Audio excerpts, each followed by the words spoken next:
আমাদের এই পূজাটা হচ্ছে চৈত্র সংক্রান্তি শিবপরি পূজা। সকালে যে পূজাটা নামে এটা হচ্ছে শিবপরি, একই অঙ্গে দুজনের একই রূপ এক অঙ্গে। আমাদের প্রথমটা যদি দেখেন তাহলে আপনি বলতে পারবেন যে একই অঙ্গ কিন্তু দুজনের দুই রূপ, দুই অঙ্গ দিয়ে একই সাধন হয়েছে।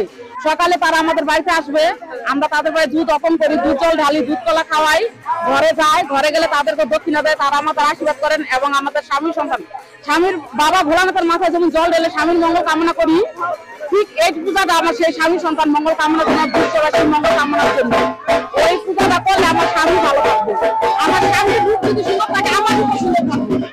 তার জন্য বাবা দেবদেব মহাদেব সবার করেছে বাবা ভোলানাথ, এবং এই কামনার জন্য আমরা পূজা করি।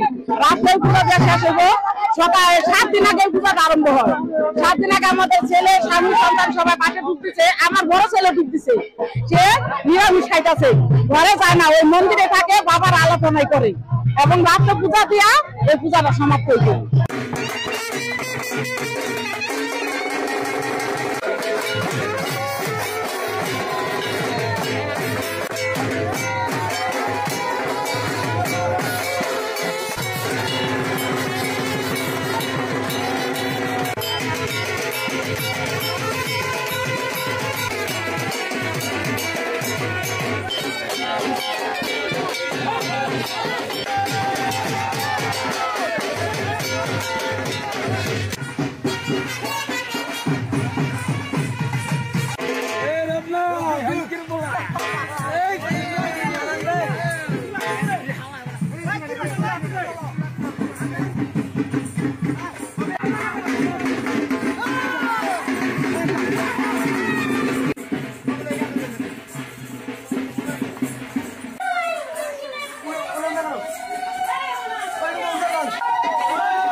যারা আছে আমাদের দেব মহাদেব, কারণ সব দেবতার উপরে আমাদের মহাদেব শিব বাবা ভোলানাথ, তাকে আমরা জাগ্রত অনেক মানি এবং আমাদের এটি হচ্ছে এই সুধাচর গ্রামবাসীর ঐতিহ্য একটা বাৎসরিক পূজা। সম্প্রদায় যারা আছে আমরা সকলে মিলেই বাবা ভোলানাথের পূজা করি, কারণ বাবা ভোলানাথ আমাদের সকলের মঙ্গল করে এবং সকলের মনোবাঞ্ছা পূর্ণ করেন।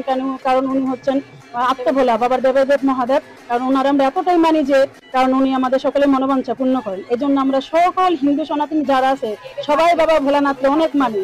আমরা আমাদের গ্রামের ঐতিহ্য অনেক বছর অনেক পুরাতন বছর ধরে আমরা এই পূজাটা করি। এই আপনার সুধাচর বুড়াবুড়ি ধনঞ্জয় সাধুর আশ্রমে আমরা এই পূজাটা করে থাকি। আর এই কাজ হচ্ছে আমাদের একটা ঐতিহ্য। আমরা এই চৈত্র মাস আসলে পর চৈত্র মাসের শেষে আমাদের এই পূজাটা আমরা সকল হিন্দু অবলম্বীরা মিলে আমরা এই পূজাটা করে থাকি।